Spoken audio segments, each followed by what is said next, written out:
Gayantam Trayate iti Gayatri. That which saves the chant is Gayatri. Let's chant with Swami.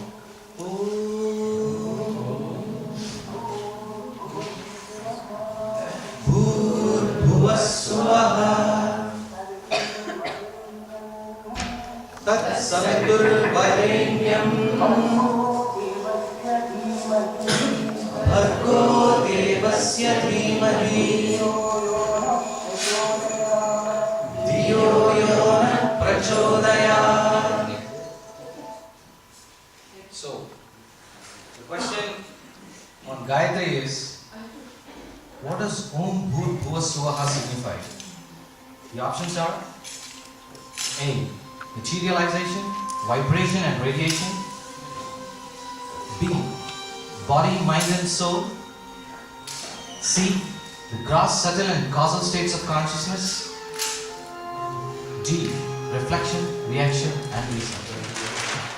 Materialization, vibration, radiation, which basically corresponds to body, mind, soul, and body is nothing but the gross level of consciousness, mind is the subtle level of consciousness, and the soul is the causal level of consciousness. This has been very beautifully explained in Prashnottar Vahini, all these three levels of consciousness, and I take this opportunity officially and unhesitatingly to request and promote and in fact campaign for the Sandeha Nivarani calls that we are having in the southeast region. Please participate. Vahinis are just wonderful things. I don't have words. I am giving my own testimonial. I have read 3 of them. I could experience the change that they brought in me. One simple thing I would say is, one of the Vahinis is named as Sandeha Nivarini. It's not dissolver of doubts.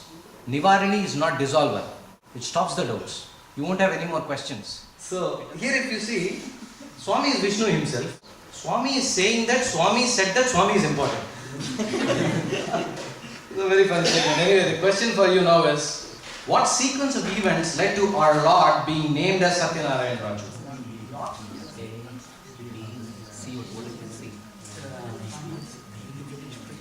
And your time is up now.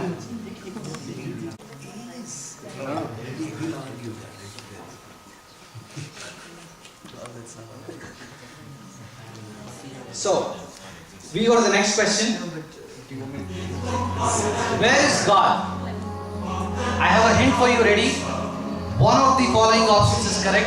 And please remember that you have negative points for every wrong answer that's chosen. Option A, God is in you. Option B, God is all around you.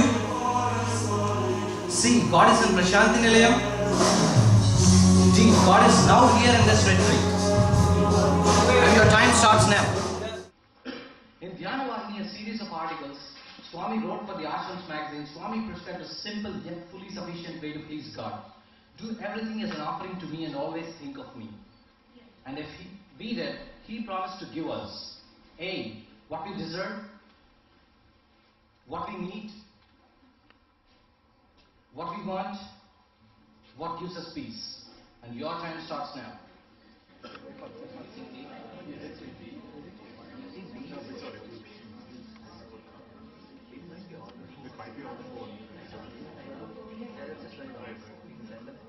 Okay, so you can start giving your answers, please.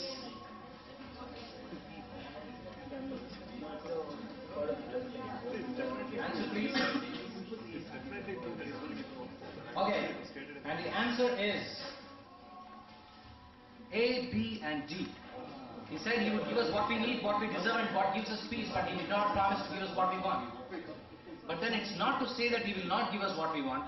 In fact, there have been some wonderful songs that Swami himself composed, Sri Satya Sai Geetamlu, in which he describes himself in such a beautiful way, in which he says, Chintitartadayini Shivatai Na Chintadi Chiyelavamma Shivatai. Chintitartadayini means one who bestows your desires. Even in the other song, Namasmarananandam Satya Sai Baba Komalanga Kamitata Ramana Sharanam. Kamitartha also means one who gives us what we want. But then there's a little litigation here. Like for example, let's say what we want will not give us what we need. We will be in trouble still. So he will not choose to give that.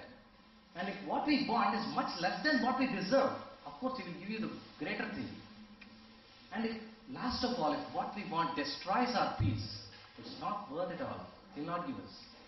So there's nothing wrong in wishing or wanting. We can wish. But then once we have wished, we have to become silent and leave it up to him whether to give or not. We go to the next question. As elucidated by Bhagavan in Dhyana Vahini, what is the aim of dhyana, meditation? The answers are A. To achieve liberation, optimizing time and resources spent for dhyana. B. To replace outward vision with inner vision. C. To achieve God's grace as soon as possible. D. To obtain worldly success. Your time starts now. The problem with the option A is, Swami said, never count the time and resources. This is not a business. In business you account for everything. But in spiritual level, you just give. You don't take and you don't calculate. Once you start calculating it becomes worldly. We count 108 times, 9 times rounds. But Swami, did you ever see him? I will give 10 blessings, 9 blessings, 108 blessings. He will never count. He will just give blessings, raise his full hands, both up. It's we who count for everything, 108, 1116 and so on.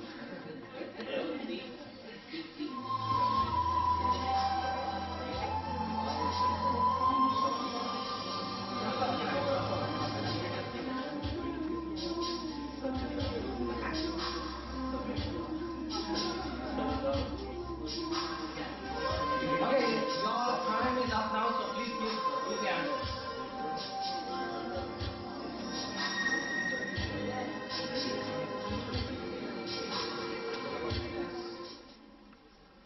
The whole yajna was done so grandly, beautiful. Swami accepted everything.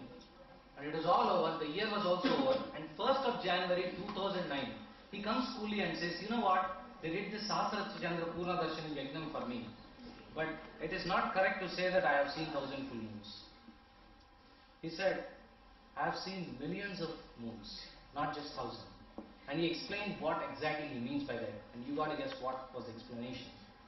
And I know it's a little bit tough, so I'm going to give you a hint. The hint is, just think about the significance of Shivratri, Swami says. Why do we have to meditate exactly on Shivratri and what he talks about moon? And then you'll get a hint why he said he has seen millions of moons and not 1,000. Your time starts now. Anybody has an answer? Swami was referring to the millions of minds that he has seen. That's wonderful. That's the answer.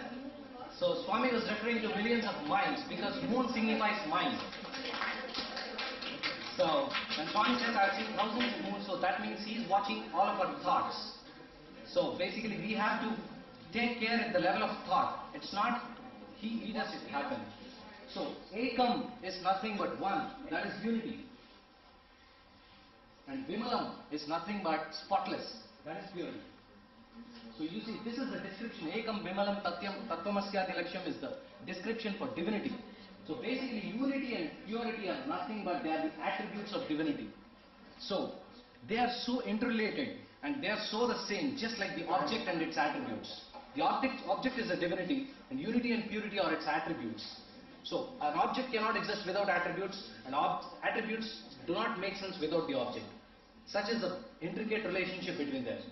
And another thing is, when we say thought, word and deed, and aligning them, there might come up a question something like, okay, terrorists might also have the same thought, word and deed.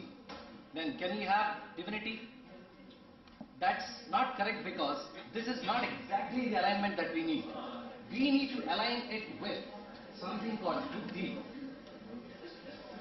which will actually follow Atma. So, thought equal to word equal to deed, but that's not the full condition. The condition is buddhi equal to thought equal to word equal to deed. So we have to align these three with buddhi and Atma. The terrorists, they might have the same thought, word and deed, but they are not aligning with the buddhi and the atma. And in fact, we cannot judge also whether they are doing it or not. So, the basic thing is we have to get aligned with the discrimination power. Whenever we are faced with a right thing and a wrong thing, we need to listen to the buddhi which always says the good thing, and then we need to take up the right action. And that is all what we need to attain liberation.